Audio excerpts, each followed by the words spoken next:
Selamat datang kembali di zona gaib. Pernahkah kalian membayangkan malam paling bahagia dalam hidup, malam yang dinanti-nanti oleh setiap pasangan, justru berubah menjadi gerbang menuju teror yang paling gelap? Malam pernikahan yang seharusnya dipenuhi tawa dan cinta, malah disambut oleh tamu tak diundang dari alam baka. Tamu yang tidak datang untuk memberi selamat, tapi untuk menagih sebuah janji. Janji kematian. Malam ini kita akan selami kisah nyata yang dialami Dian dan Agus di malam pengantin mereka. Sebuah kisah tentang pocong yang datang bukan untuk menakuti, tapi untuk menjemput jodohnya. Tetaplah bersama kami karena cerita ini akan menguji keberanian kalian. Desa Kembang Arum adalah potret kedamaian yang terhampar di lereng sejuk Gunung Selamet.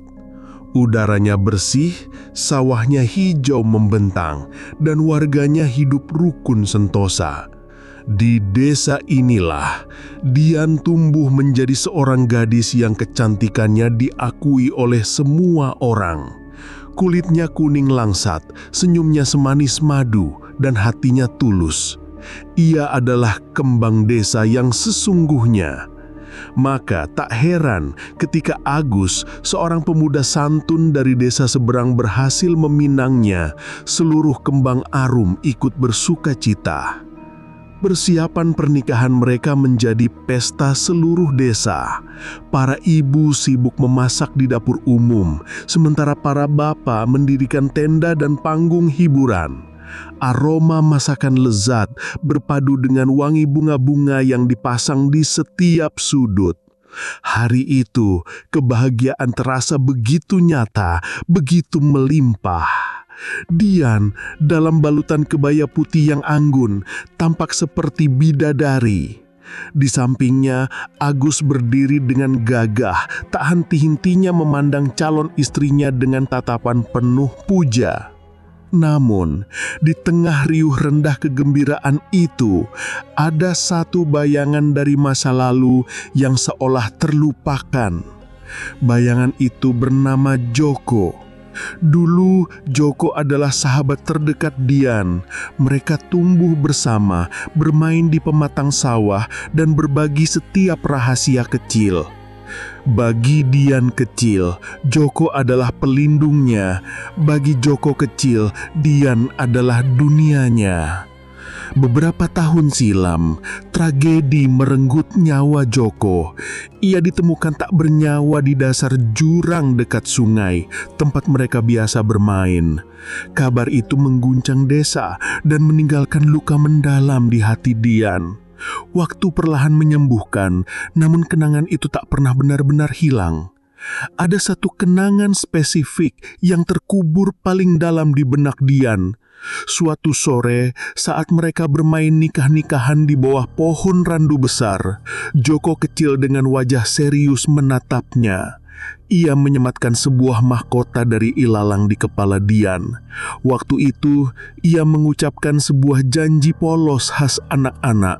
Nanti, kalau sudah besar, aku pasti akan jemput kamu, Dian. Kita akan menikah sungguhan selamanya. Janji itu yang dulu terdengar manis dan lucu, kini seolah terlupakan, tertutup oleh kebahagiaan Dian bersama Agus. Akad nikah berjalan dengan lancar dan hikmat. Kata sah yang diucapkan para saksi disambut dengan sorak-sorai dan doa. Dian dan Agus kini resmi menjadi suami istri. Pesta resepsi malam harinya berlangsung meriah. Suara musik dangdut dari panggung hiburan membahana ke seluruh penjuru desa. Semua orang menari, tertawa, dan merayakan penyatuan dua insan. Malam semakin larut. Satu persatu tamu mulai pamit pulang. Dian dan Agus dengan wajah lelah namun penuh senyum diantar oleh para sesepuh menuju kamar pengantin yang telah dihias indah. kelambu putih menjuntai, ranjang ditaburi bunga melati, dan aroma wangi-wangian memenuhi ruangan. Inilah awal dari kehidupan baru mereka. Setelah pintu ditutup, hanya ada mereka berdua. Keheningan yang nyaman menyelimuti. Namun, saat angin malam berdesir sedikit lebih kencang dari biasanya, menggetarkan kaca jendela, Dian merasakan sesuatu yang aneh. Sebuah perasaan dingin yang merayap perlahan di tengkuknya. Bukan dinginnya udara gunung, melainkan dingin yang terasa ganjil dan tidak pada tempatnya. Di sudut terjauh dari kamarnya, Dian seperti mencium aroma samar. Bukan wangi melati, tapi bau tanah basah bercampur dengan wangi kamboja yang menusuk hidung. Aroma yang entah kenapa mengingatkannya pada hari pemakaman Joko. Dian mencoba mengabaikan perasaan ganjil itu. Ia meyakinkan dirinya sendiri bahwa itu hanyalah efek dari kelelahan setelah seharian penuh menjalani prosesi yang panjang. Agus, yang melihat raut wajah istrinya sedikit berubah, menggenggam tangannya dengan lembut. Kehangatan tangan Agus sejenak berhasil mengusir rasa dingin yang tadi sempat merayap. Dian tersenyum, mencoba menenangkan dirinya sendiri. Malam ini adalah malam bahagianya, tidak ada yang perlu ditakutkan. Mereka duduk di tepi ranjang, berbincang ringan tentang hari yang telah mereka lalui. Tawa kecil sesekali terdengar, memecah keheningan malam. Namun, aroma tanah basah dan bunga kamboja itu kembali tercium. Kali ini lebih kuat, seolah sumbernya berada di dalam kamar itu sendiri. Dian mengernyitkan dahi, hidungnya bergerak-gerak mencoba mencari asal bau itu. Agus pun tampaknya mulai merasakannya. Tepat saat itu, suara aneh terdengar dari luar jendela. Bukan suara jangkrik atau desiran angin. Itu adalah suara tok, tok, tok yang pelan dan berirama. Seperti ada sesuatu yang melompat-lompat dengan satu tumpuan di tanah kering halaman belakang rumah mereka. Jantung Dian mulai berdebar lebih kencang. Suara itu terasa begitu dekat. Agus bangkit dari ranjang, mencoba bersikap tenang meski raut wajahnya juga menunjukkan kebingungan. Ia berjalan menuju jendela, berniat untuk mengintip keluar. Dian, yang kini dilanda firasat buruk, menahan lengan suaminya. Namun Agus meyakinkan bahwa itu mungkin hanya hewan malam atau anak-anak iseng yang belum tidur. Dengan perlahan, ia menyingkap sedikit tirai jendela. Apa yang dilihatnya di luar sana membuat darahnya seakan berhenti mengalir. Di bawah cahaya rembulan yang pucat, berdiri sesosok bayangan putih yang terbungkus kain kafan dari kepala hingga kaki. Wujudnya kotor oleh bercak-bercak tanah liat basah, seolah baru saja bangkit dari kubur. Sosok itu tidak bergerak, hanya berdiri mematung di tengah halaman, menghadap lurus ke arah jendela kamar mereka. Itu adalah pocong. Agus membeku, matanya terpaku pada pemandangan mengerikan itu. Ia ingin berteriak, tapi suaranya tercekak di tenggorokan. Tangannya yang memegang tirai bergetar hebat. Dian, yang merasakan kejanggalan dari sikap suaminya, ikut mendekat dengan rasa takut yang memuncak. Saat itulah, sosok pocong itu perlahan bergerak. Bukan melompat seperti yang mereka bayangkan, tapi ia mulai memutar kepalanya. Gerakannya patah-patah, tidak wajar. Diiringi bunyi tulang yang bergemeletuk pelan, namun terdengar jelas di tengah keheningan malam. Kepalanya terus berputar, hingga wajahnya yang tertutup kain kafan kini menatap lurus ke arah mereka. Tidak ada mata, tidak ada hidung, hanya ikatan kain di atas kepala dan bayangan gelak di tempat seharusnya wajah berada. Dian tersentak mundur. Sebuah pekikan tertahan keluar dari mulutnya. Rasa takut yang luar biasa kini melumpuhkan seluruh tubuhnya. Itu bukan sekedar penampakan biasa. Ada sesuatu dari sosok itu yang terasa begitu personal, begitu tertuju pada dirinya. Aroma tanah basah kini terasa begitu pekat, memenuhi seisi ruangan hingga membuatnya mual. Tiba-tiba, terdengar suara bisikan dari luar jendela. Suara itu serak, dingin, dan penuh kerinduan. Sebuah suara yang menggema langsung di dalam kepala Dian. "Dian, aku datang menjemputmu." Napas Dian tercekak. Suara itu, meskipun serak dan mengerikan, ia mengenali nada dasarnya. Itu adalah suara Joko. Janji masa kecil yang terkubur dalam-dalam kini menyeruak keluar dari alam kematian, menagih haknya di malam pengantinnya. Sosok di luar itu adalah arwah sahabat masa kecilnya, yang datang bukan untuk mengganggu, melainkan untuk memenuhi janji suci mereka. Ia datang untuk menjemput jodohnya. Waktu seolah berhenti di dalam kamar pengantin itu. Dunia Dian dan Agus menyusut menjadi hanya sebatas ruangan sempit yang kini terasa seperti penjara. Di luar, sosok Joko dalam wujud pocongnya masih berdiri mematung, seolah menunggu jawaban atas panggilannya. Bisikan goib itu terus terngiang di telinga Dian, bukan lagi seperti suara dari luar, melainkan gema yang berputar-putar di dalam kepalanya. "Aku datang menjemputmu, Dian." Agus yang akhirnya berhasil menguasai diri dari keterkejutan awalnya, segera menarik Dian menjauh dari jendela. Ia menutup tirai dengan kasar, seolah dengan begitu bisa mengenyahkan pemandangan mengerikan di luar. Napasnya terengah-engah, keringat dingin membasahi pelipisnya. Ia memeluk Dian erat, mencoba memberikan kekuatan pada istrinya, sekaligus pada dirinya sendiri. Namun, menutup tirai tidak menghentikan terong itu. Suara tok, tok, tok kini terdengar lagi, kali ini semakin dekat. Lompatan-lompatan itu tidak lagi di halaman, melainkan sudah berada di teras belakang tepat di depan pintu mereka. Setiap lompatan terasa seperti debaran jantung raksasa yang mengguncang lantai kayu di bawah kaki mereka. Udara di dalam kamar menjadi semakin dingin dan berat. Lampu bohlam yang tadinya berpijar terang mulai berkedip-kedip, seolah pasokan listriknya terganggu oleh energi gaib yang begitu kuat. Bayangan perabotan menari-nari di dinding menciptakan ilusi-ilusi yang mengerikan. Aroma tanah kuburan kini begitu menyengat, membuat perut mereka mual. Kemudian, keheningan total menyelimuti. Suara lompatan itu berhenti. Untuk beberapa saat, tidak ada suara apapun selain deru napas mereka yang ketakutan. Keheningan itu justru jauh lebih menakutkan daripada suara apapun. Mereka saling berpandangan, mata mereka menyiratkan pertanyaan yang sama.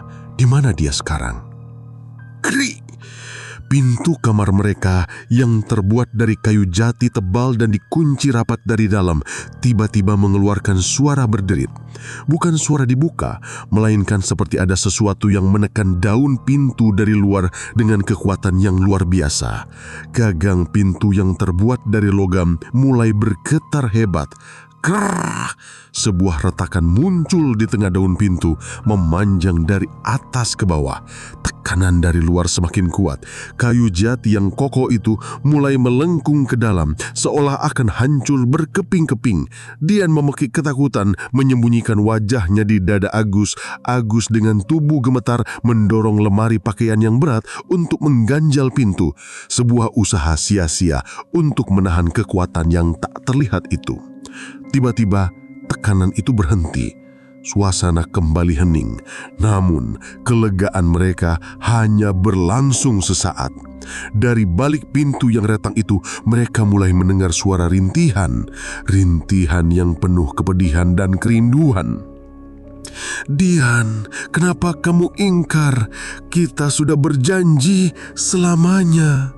Suara itu merembes masuk melalui celah-celah pintu, memenuhi ruangan dengan kesedihan yang mencekam. Itu bukan lagi bisikan, melainkan tangisan pilu dari arwah yang patah hati. Dian ikut terisak, tubuhnya luruh ke lantai. Rasa takutnya kini bercampur dengan rasa bersalah yang entah datang dari mana. Janji masa kecil yang ia anggap sebagai permainan ternyata dianggap begitu serius oleh arwah sahabatnya. Di tengah isak tangisnya, Dian melihat sesuatu yang membuatnya nyaris kehilangan kesadaran.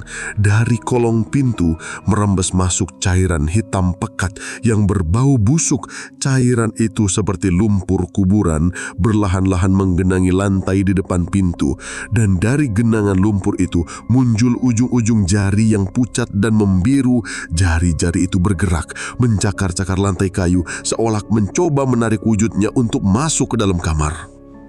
Melihat jari-jari pucat yang mencakar-cakar lantai dari bawah pintu, Agus tidak bisa berpikir jernih lagi. Instingnya untuk melindungi Dian mengambil alih. Ia menarik istrinya yang sudah lemas ketakutan, menjauhkannya dari pintu dan memojokkannya di sudut terjauh kamar di belakang ranjang pengantin. Ia berdiri di depan Dian, membentuk perisai dengan tubuhnya sendiri. Matanya tak lepas dari pintu yang terus-menerus menjadi sumber teror. Cairan hitam itu terus merembes masuk, semakin banyak dan semakin luas, membawa bau busuk yang menyesakkan dada. Jari-jari itu kini menghilang, namun suara cakaran di pintu berubah menjadi gedoran yang brutal dan membabi buta. Kedebuk! Kedebuk, kedebuk. Setiap gedoran seakan mampu meruntuhkan seluruh rumah.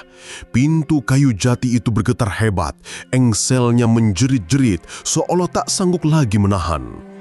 Di tengah kepanikan itu, Agus teringat sesuatu. Ia teringat pesan dari kakeknya bahwa makhluk halus paling takut dengan ayat-ayat suci. Dengan suara gemetar, ia mulai melantunkan ayat-ayat kursi yang ia hafal di luar kepala. Awalnya terbata-bata, namun perlahan suaranya menjadi lebih mantap dan keras, mencoba melawan rasa takut yang mencengkeram jiwanya. Anehnya, begitu lantunan ayat suci itu menggema di dalam ruangan, gedoran di pintu seketika berhenti. Suasana kembali hening mencekam. Udara yang tadinya terasa berat dan dingin perlahan menjadi sedikit lebih ringan. Agus tidak berhenti. Ia terus merapalkan doa, berharap teror ini akan segera berakhir. Dian yang mendengar lantunan doa suaminya ikut menangkupkan tangan. Bibirnya komat kamit memanjatkan doa dalam hati. Namun harapan mereka pupus seketika. Tiba-tiba, kaca jendela di sisi lain kamar yang tadinya hanya bergetar, pecah berkeping-keping dengan suara yang memekakkan telinga. Prang! Angin malam yang dingin menerobos masuk dengan membawa serpihan kaca dan aroma Kamboja yang kini terasa begitu pekat. Asap putih tipis mulai menyelinap masuk dari lubang jendela yang menganga. Sebelum Agus sempat bereaksi, dari tengah kepulan asap itu, sesosok tubuh terbungkus kain kafan melesat masuk ke dalam kamar. Bukan melompat, tapi seolah melayang dengan cepat. Dalam sekejap mata, Pocong Joko sudah berada di dalam ruangan, berdiri di antara mereka dan pintu keluar. Wujudnya kini terlihat jauh lebih mengerikan dari dekat. Kain kafannya kusam dan sobek di beberapa bagian, memperlihatkan kulit pucat kehitaman yang membengkak. Ikatan di kepalanya sedikit miring, menampakkan sebagian dahi yang sudah membusuk. Sosok itu tidak lagi diam. Ia bergerak perlahan, menyeret kakinya yang terikat, mendekati tempat Dian dan Agus bersembunyi. Setiap langkahnya meninggalkan jejak basah dari cairan hitam yang menetes dari kafannya. Lantunan ayat suci Agus melemah, suaranya tercekak di tenggorokan saat melihat wujud mengerikan itu semakin dekat. Pocong itu berhenti tepat di depan ranjang pengantin. Ia tidak menatap Agus, matanya yang tersembunyi di balik kain kafan seolah hanya tertuju pada Dian. Lalu ia mengangkat tangannya yang terbungkus kain dan dengan gerakan patah-patah menunjuk lurus ke arah Dian. Sebuah suara serak kembali terdengar. Kali ini bukan bisikan, tapi pernyataan yang dingin dan final. "Waktunya pulang, Dian. Ikut aku sekarang." Saat itu, Dian merasakan tarikan yang kuat. Bukan tarikan fisik, tapi tarikan gaib yang seolah ingin mencabut jiwanya dari raganya. Pandangannya mulai kabur, kepalanya terasa sangat berat dan kesadarannya perlahan memudar. Ia merasa tubuhnya menjadi ringan, seolah akan melayang meninggalkan jasadnya. Inilah akhir dari segalanya. Joko benar-benar datang untuk menjemputnya, membawanya ke alam kematian untuk memenuhi janji mereka. Di ambang batas antara sadar dan tidak, Dian tidak lagi melihat wujud mengerikan di depannya. Sebaliknya, benaknya dipenuhi oleh kilasan-kilasan memori masa kecil. Ia melihat dirinya dan Joko berlari-larian di pematang sawah, tertawa riang tanpa beban. Ia melihat Joko memanjat pohon jambu untuk mengambilkan buah untuknya. Dan ia melihat dengan sangat jelas sore itu, di bawah pohon randu, saat Joko kecil dengan wajah lugu mengucapkan janji itu. Janji yang lahir dari kepolosan, kini kembali sebagai kutukan. Agus dalam keputusasaan melakukan satu-satunya hal yang bisa ia pikirkan. Ia tidak lagi melantunkan doa. Ia memeluk tubuh Dian yang mulai mendingin dan dengan suara parau berbisik di telinganya. "Aku di sini, Dian. Aku tidak akan membiarkanmu pergi. Aku suamimu." Kata suami itu, entah bagaimana, berhasil menembus selubung kegelapan yang menyelimuti kesadaran Dian. Sebuah percikan kekuatan menyala di dalam dirinya. Ia tahu, ia tidak bisa menyerah. Ia harus melawan bukan dengan kekuatan fisik, tapi dengan kekuatan hati. Dengan sisa-sisa tenaga yang ia miliki, Dian membuka matanya. Pandangannya lurus tertuju pada sosok Joko. Ia tidak lagi melihat pocong yang mengerikan, melainkan arwah tersesat dari sahabat yang ia sayangi. Bibirnya yang pucat bergerak, mengeluarkan suara yang lebih mirip bisikan lirih. "Joko, aku ingat janji kita." Sosok pocong itu berhenti bergerak, seolah terkejut mendengar namanya disebut dengan nada lembut, bukan dengan ketakutan. Dian melanjutkan, air mata kini mengalir di pipinya. "Maafkan aku tidak pernah melupakanmu. Tapi tempatku sekarang di sini dengan suamiku. Lepaskan aku, Joko. Berbahagialah di alammu." Permohonan tulus itu yang lahir dari lubuk hati yang paling dalam, seolah memiliki kekuatan yang lebih dahsyat dari ayat suci manapun. Energi gaib yang pekat di dalam ruangan perlahan memudar. Sosok pocong itu tidak lagi terlihat mengancam. Ia hanya berdiri diam, seolah meresapi setiap kata yang diucapkan Dian. Kemudian sesuatu yang tak terduga terjadi. Dari balik kain kafan di bagian wajahnya, menetes setitik cairan hitam pekat, seperti air mata duka yang teramat dalam. Sebuah bisikan terakhir yang sangat lirih, nyaris tak terdengar, mengudara di dalam ruangan. "Bahagialah, Dian." Setelah bisikan itu, tubuh pocong itu mulai bergetar. Kain kafannya perlahan-lahan berubah menjadi debu, dimulai dari bagian kaki, terus naik ke atas. Dalam hitungan detik, seluruh wujud mengerikan itu hancur menjadi butiran-butiran debu hitam yang kemudian tertiup angin malam dan lenyap melalui jendela yang pecah, tak meninggalkan sisa apapun, melainkan bau tanah basah yang perlahan memudar. Dian dan Agus selamat malam itu, namun jiwa mereka terluka selamanya. Keesokan paginya, mereka menemukan kamar pengantin mereka porak-poranda. Pintu kayu retak, jendela pecah, dan lantai penuh serpihan kaca. Tanpa banyak bicara, mereka mengemasi barang seadanya dan meninggalkan desa Kembang Arum hari itu juga tak pernah kembali. Kisah mereka menjadi legenda kelam di desa itu, sebuah pengingat bahwa ada janji-janji tertentu yang tak lekang oleh waktu, bahkan mampu menembus batas kematian. Bagaimana menurut kalian pemirsa Zona Gaib?